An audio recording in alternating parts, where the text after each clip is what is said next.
Cine mini இந்த நிகழ்ச்சியில் வந்து ஒரு அருமையான ஒரு விஷயத்தை நான் சொல்ல போகிறேன். அதாவது மம்முட்டி நடித்த ஒரு திரைப்படத்தை பற்றி நீங்கள் கேள்விப்பட்டிருப்பீங்க. நண்பகல் நேரத்து மயக்கம். அதாவது இந்த பேரை கேள்விப்பட்டோன்னே அருமையான தமிழில் அந்த பேர் இருக்குது அப்படின்ற மாதிரி மனசுக்குள்ள நினச்சிருப்பீங்க. பட் இது ஒரு மலையாள திரைப்படம். மலையாள திரைப்படத்துக்கு பேரே வந்து நண்பகல் நேரத்து மயக்கம். இப்போ நான் தமிழில் கூட இப்படி பேர் வைக்கிறது கிடையாது. இவ்வளோ அருமையான தூய தமிழில் நம்ம பேர் வச்சுக்கிட்டு இருக்கோமா? எப்படிப்பட்ட பேரை மலையாளத்தில் வச்சுருக்காங்க பாருங்கள். அதை அந்த படத்தினுடைய இயக்குனர் வந்து அருமையான இயக்குனரான லிஜோ ஜோஸ் பெல்லிசேரி. எனக்கு ரொம்ப பிடிச்ச இயக்குனர், அருமையான இயக்குனர். அதை கேரளத்தில் வந்து புதிய அலை இயக்குனர் அப்படின்னு சொல்கிறோம்ல, அந்த புதிய அலை இயக்குனரில் அநேகமாக இவர் தான் அரசர். லிஜோ ஜோஸ் பெல்லிசேரி. இவர் வந்து டைரக்ட் பண்ணுறாரு அப்படின்னாலே அது மாமூலான படமாக இருக்காது, வித்தியாசமான படமாக இருக்கும். இந்த நண்பகல் நேரத்து மயக்கம் அப்படின்றதுக்குள்ள மம்முட்டியினுடைய ஃபஸ்ட்டு கொலாபரேஷன். இதுக்கு முன்னாடி வந்து லிஜோ ஜோஸ் பெல்லிசேரி மம்முட்டியை வச்சு படம் இயக்கியது இல்லை. இதுதான் ஃபஸ்ட்டு ஃபில்மு. அவங்க 2 பேருக்கு இடையில் கொலாபரேஷன் அப்படின்றது ஃபஸ்ட்டு முயற்சி. இதில் என்ன பெருமைப்படக்கூடிய ஒரு விஷயம் என்னென்னா, அந்த படத்தை தயாரித்தவர் மம்முட்டி, அவருடைய சொந்த படம் அப்படின்றது. அவருடைய ஓன் ஃபில்மாக வந்து மம்முட்டி கம்பெனி அப்படின்ற பேரில் வந்து இந்த படத்தை வந்து அவரே தயாரிச்சிருக்காரு. லிஜோ ஜோஸ் வந்து இந்த படத்தை இயக்கியிருக்கிறார். இதில் வந்து படத்துக்கு எப்படி நண்பகல் நேரத்து மயக்கம் அப்படின்னு சொல்லி பேர் வச்சாங்களோ, இந்த படமே முக்கால்வாசி படம் வந்து ஆக்சுவலாக நடப்பது தமிழ்நாட்டில். முக்கால்வாசின்னு சொல்கிறத கூட 80% அப்படின்னு கூட சொல்லலாம். 80% தமிழ்நாட்டில் தான். பழனிக்கு பக்கத்தில் மஞ்சநாயக்கன்பட்டி அப்படின்னு ஒரு கிராமம், அந்த ஊரில் தான் இந்த படத்தினோட படப்பிடிப்பே நடந்திருக்கு. நம்ம நினச்சி பார்க்க முடியாத ஒரு கதைக்களம். இப்படியெல்லாம் படம் பண்ண முடியுமா? நீங்கள் எத்தனை பேர் படம் பார்த்துருப்பீங்கன்னு தெரியாது. உண்மையாகவே நான் அந்த படத்தை பார்க்கும்போதும் சரி, பார்த்த பிறகும் சரி, எனக்கு வந்து மம்முட்டி மேலேயும் சரி, அந்த படத்தை இயக்கிய லிஜோ ஜோஸ் பெல்லிசேரி மேலேயும் சரி, எனக்கு மிகப்பெரிய மரியாதை, மதிப்பு. இப்படிப்பட்ட ஒரு கதை கருவெல்லாம் வச்சு படத்தை எடுக்க முடியுமா அப்படின்னு. இப்போ உதாரணத்துக்கு எப்படின்னா, இப்போ கேரளத்துலேருந்து ஒரு மினி பஸ் அப்படின்னு சொல்லலாம், ஒரு மினி வேன் அப்படின்ற மாதிரி மெட்டாடோர் வேனில் இருக்குல்ல, இந்த பேட்டர்னில் இருக்கக்கூடிய ஒரு வேனில் வந்து ஒரு கிட்டத்தட்ட ஒரு ஒரு குரூப் பீப்புள், அரௌண்ட் சம் 20 பீப்புள்னு வச்சுக்கோங்களேன், ஒரு 20 பேர். அவங்க வந்து வேளாங்கண்ணி, தமிழகத்தில் இருக்கக்கூடிய வேளாங்கண்ணிக்கு கிறிஸ்தவர்கள் எல்லோரும் வேளாங்கண்ணிக்கு அவங்க ட்ராவல் பண்ணி வராங்க. வேளாங்கண்ணியில் வந்து அந்த கோயிலுக்கு போயிட்டு சாமி கும்பிட்டுட்டு இதெல்லாம் முடிச்சுட்டு அவங்க ரிட்டர்ன் ஆகி மறுபடியும் கேரளத்துலேருந்து அந்த வாகனத்தில் தான் வர்றாங்க. அந்த இதில் மறுபடி அந்த ஊருக்கே திரும்பி போகிறாங்க அப்படி வச்சுக்கோங்களேன். திரும்பி போகும்போது பழனிக்கு பக்கத்தில் இருக்கக்கூடிய அந்த மஞ்சநாயக்கன்பட்டி அந்த ஊரை தாண்டி போக வேண்டிய ஒரு சூழ்நிலை வருது. அப்படி எல்லோரும் வழக்கமாக அந்த பேருந்தில் வந்து மம்முட்டி தான் சீஃப் அப்படிங்களேன். அவர் அந்த ஊரில் வந்து ஆளுகள்லாம் கூப்பிட்டு வந்திருக்காரு. மறுபடி ஊருக்கு இல்லாமல் மம்முட்டிக்கு வந்து மனைவி இருக்குது, ஒரு பையன் இருக்கான், மகன். இவங்க அப்படி போகும்போது எல்லோரும் அப்படியே அரை தூக்கத்தில் அப்படியே இருந்துக்கிட்டு இருக்கும்போது ஒரு இடத்துல ஒரு கிராமப்பகுதியில் அந்த மினி பஸ்ஸை நிறுத்துகிறாங்க, அந்த வேனை நிறுத்துகிறாங்க. இது ஒன்று இறங்கி மம்முட்டி நடந்து அப்படியே போகிறாரு. அப்போ வழக்கமாக நம்ம சிறுநீர் கழிக்கிறதுக்கு அப்படி இப்படின்னு இறங்குவோம்ல, அது மாதிரி மற்றவங்க தூங்கிட்டு இருக்காங்க, அப்படியே ரெஸ்ட் எடுத்துருக்காங்க. எல்லாருமே அயர்ந்த தூக்கத்தில் இருக்கிறார்கள். அப்படி இருக்கும்போது மம்முட்டி இறங்கி போனவர் அப்படியே அந்த தெருவுக்குள்ளே ஊருக்குள்ளேயும் நுழைஞ்சிடறாரு. ஊருக்குள்ளே நுழைஞ்ச அவர் பேர் வந்து ஜேம்ஸு, அந்த கேரக்டர் பேரை.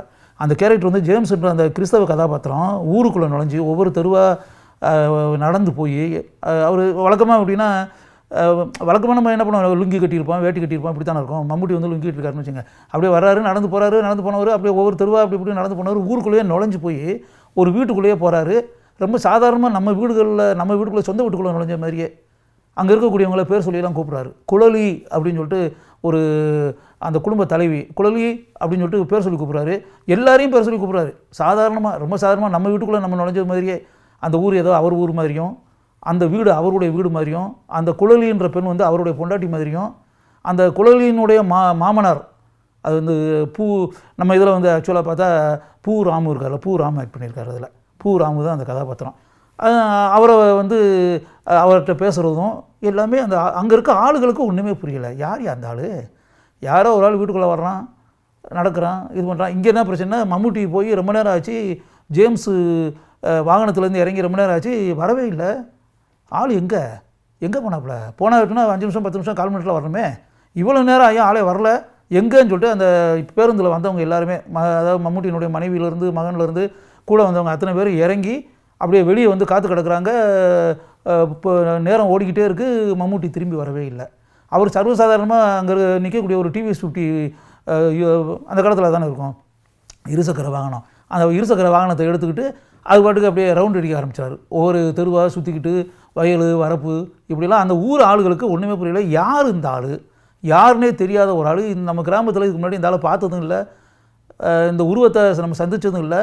யாருன்னே தெரியாத ஒரு ஆள் ரொம்ப சர்வசாதாரணமாக எல்லாரோடையும் பேசிக்கிட்டு, எல்லாரையும் அண்ணன் சொல்லிக்கிட்டு, தம்பின்னு கூப்பிட்டுக்கிட்டு, டீ கடையில் டீ குடிச்சிக்கிட்டு, அப்படியே நாடகங்கள் நடித்து அப்படி இதில் என்னென்னா நம்ம படங்களில் வரக்கூடிய அந்த காலத்தில் வந்து எம்.ஆர். ராதா ரத்தக்கண்ணீர் படங்களில் வசனம் பேசுனதுலேருந்து, நம்ம திரைப்படங்களில் சிவாஜி கணேசன் படங்களில் வரக்கூடிய வசனத்துலேருந்து படம் ஃபுல்லாகவே ரீரிகார்டிங் அப்படின்ற ஒரு மேட்டர் இருக்குல்ல, நோ ரீரிகார்டிங் மியூசிக்கு. ஃபுல்லாக நம்ம தமிழ் படங்களில் வரக்கூடிய பாடல்கள் வசனங்கள் தான். பழைய படங்களில் இருக்கக்கூடிய தியாகராஜ பாகவதர், பி.வி. சின்னப்பா காலத்திலேருந்து, டி.எம். சௌந்தரராஜன்லேருந்து, எம்ஜிஆர் சிவாஜியிலேருந்து, எம்.ஆர். ராதாவிலேருந்து அப்படியே பழைய பாடல்கள், பழைய படங்களில் இடம்பெற்ற வசனங்கள். படம் ஃபுல்லாகவே பேக்ரவுண்டில் வந்து இந்த சம்பவங்கள்லாம் நடக்கும்போது பின்னாடி வந்து இந்த தமிழ் பட காட்சிகள் இதெல்லாம் வந்து வசனங்கள் ஒரு காட்சிகளாக இதாகாது, அப்படியே ஓடிக்கிட்டே இருக்கும். எல்லாமே இந்த சம்பவங்கள்லாம் நடந்துக்கிட்டே இருக்கும். இது எப்படி வந்து மனசுக்குள்ளே வச்சு இதெல்லாம் எப்படி தேடுனாங்க, எப்படி இந்த ஐடியா வந்துச்சு, எப்படி இதை பயன்படுத்தினாங்க அப்படின்றதெல்லாம் தெரியல. லிஜோ ஜோஸ் பெல்லிசேரிக்கு எப்படி ஸ்கிரிப்ட் பண்ணும்போது இப்படிப்பட்ட எண்ணமெல்லாம் எப்படி வந்துச்சு, இதெல்லாம் எப்படி தேடி பிடிச்சாங்க, எப்படி பயன்படுத்தினாங்க. உண்மையாகவே நம்ம வந்து கைகுவித்து பாராட்ட வேண்டும் இந்த முயற்சிக்கு.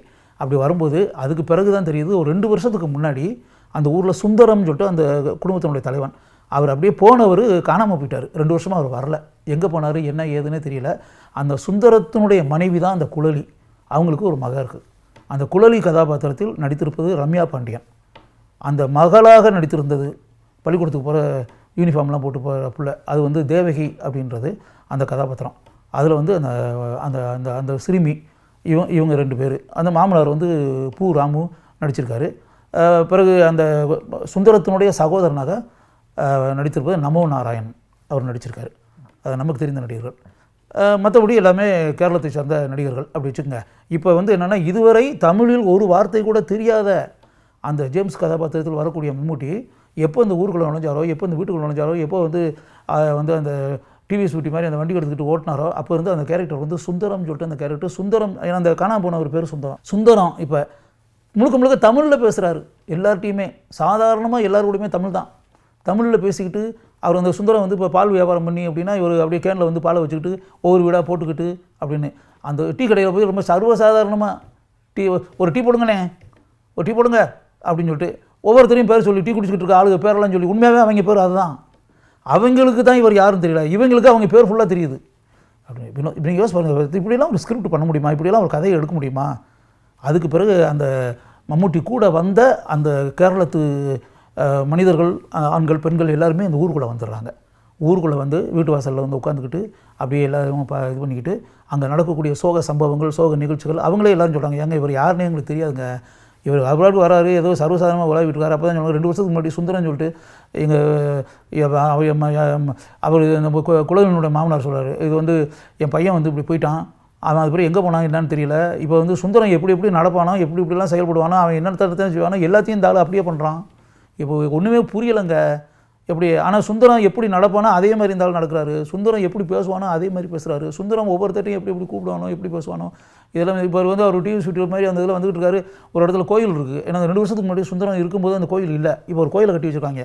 அப்படியே ஒரு இடத்துல நின்று இந்த கிராமத்தில் 2-3 பேர் நடந்து வராங்க, என்னது இது கோயில் கட்டிக்கிட்டு இருக்குது அப்படின்னு. இந்த கோயில் தான் 2 வருஷமாக இருக்கே, என்ன உனக்கு புதுசாக கேட்குற மாதிரி கேட்குற அப்படின்ற மாதிரி அவங்க கேட்குறாங்க. கோயிலா, இந்த கோயில் இந்த இடத்துல கோயில் இல்லையே, இந்த கோயில் எப்போ கட்டினாங்க, எப்போ வந்துச்சு? ஏன்னா இதில் என்ன சுந்தரம் அந்த ஊரை விட்டு போய் 2 வருஷம் ஆச்சு, அதுக்கு பிறகு இந்த கோயில் வந்திருக்கு. அந்த இப்போ உருவாகிட்டு இருக்க கோயில் கட்டி ஃபினிஷிங் ஸ்டேஜ் இருக்க அந்த கோயிலை வினோதமாக பார்க்குறாரு மம்முட்டி. இப்படி ஒரு கேரக்டர். இதுக்கு என்ன பண்ணுறது என்னன்னு தெரியல.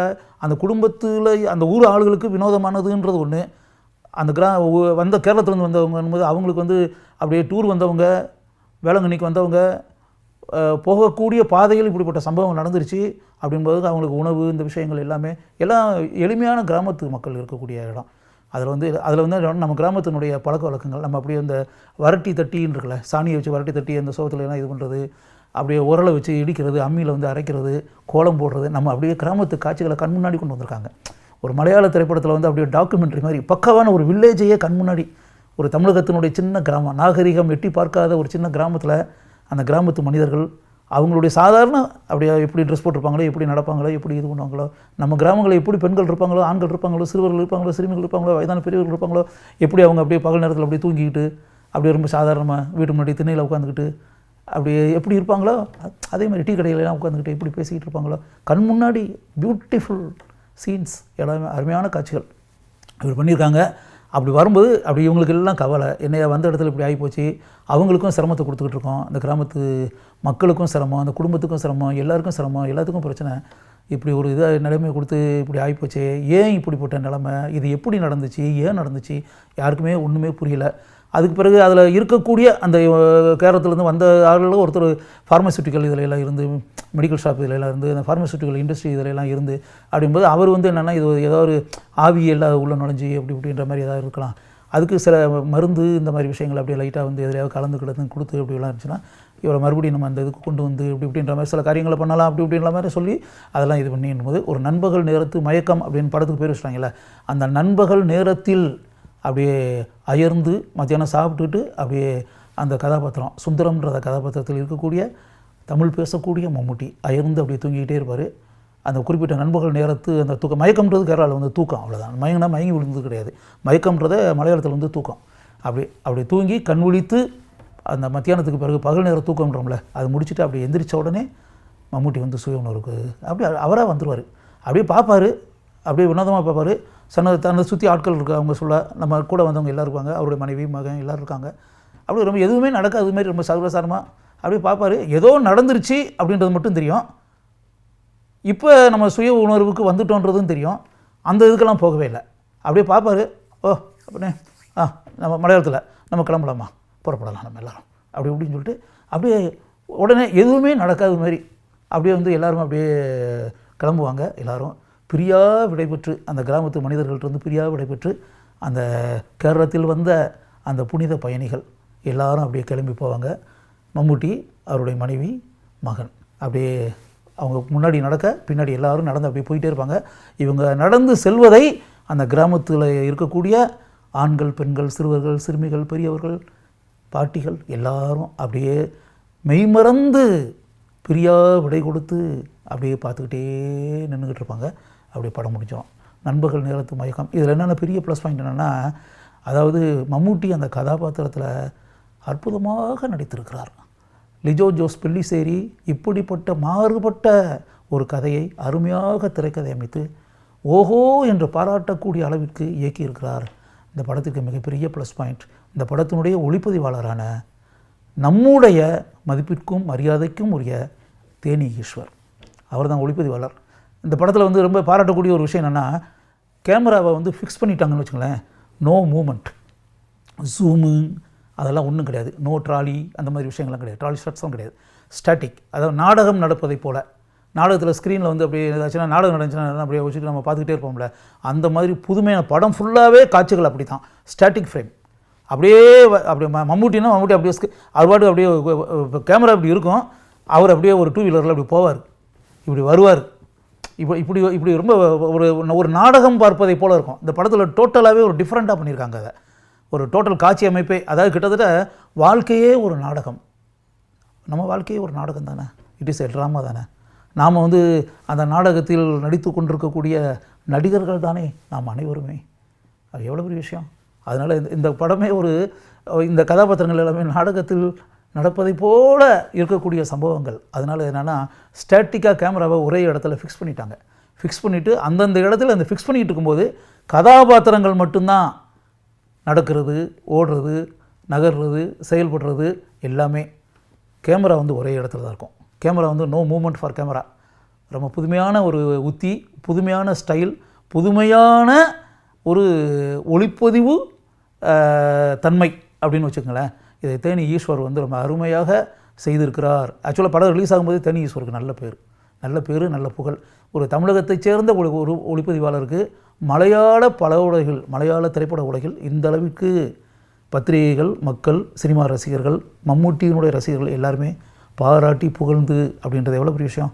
அந்த படம் பார்த்துட்டு வந்தவங்க எல்லாருமே அந்த படத்தில் சார் இந்த படத்தினுடைய பெரிய வலிய ப்ளஸ் பாயிண்ட்டு தேனி ஈஸ்வர் சாருடைய கேமரா ஒர்க்குன்னு இப்படி பேசும்போது எனக்கு ரொம்ப பெருமையாக இருந்துச்சு. அது கேட்கும்போது தேனி ஈஸ்வர் சார் அப்படின்னு ரொம்ப பெருமையாக இருந்துச்சு. பரவாயில்ல, நம்ம கேமராமேனை பற்றி கேரளாவில் இந்த அளவுக்கு படம் பார்த்துட்டு வர ரசிகர்கள் வந்து தலையில் வச்சு கொண்டாடுறாங்க அப்படின்றது எவ்வளோ பெரிய விஷயம் அப்படின்ற மாதிரி நான் மனசுக்குள்ளே நினச்சேன். அப்படின்னு அந்த ஆண்டில் திரைக்கு வந்த திரைப்படங்களில் வந்து கேரள மாநில அரசாங்கத்தினுடைய சிறந்த திரைப்படத்திற்கான விருதை நண்பகல் நேரத்து மயக்கம் பெற்றது. சிறந்த கதாநாயகனுக்கான விருதை இந்த திரைப்படத்திற்காக மம்முட்டி பெற்றார் அப்படின்னு சொல்லிட்டு அதை யோசிச்சு பார்த்தா ஒரு அருமையான முயற்சி. நண்பகல் நேரத்து மயக்கம் முக்கால்வாசி படம் மம்முட்டியை வந்து தமிழில் தான் பேசுகிறாரு, தமிழில் தான் பேசி நடிக்கிறாரு, தமிழில் தான் காட்சிகள், தமிழில் வசனம் பேசக்கூடிய காட்சிகள் தான். அது மம்முட்டி எந்த அளவிற்கு ஒரு புதுமையான முயற்சியில் இறங்கி அந்த படத்தை சொந்தத்தில் தயாரித்து ஒரு நல்ல செயலை செய்திருக்கிறார் அப்படின்ற ஒரு விஷயம் இருக்கு இல்லையா, அதை தமிழகத்தைச் சேர்ந்த நாம் தெரிந்து கொள்ள வேண்டும் என்பதற்காக இங்கு நான் இதை பதிவு செய்கிறேன்.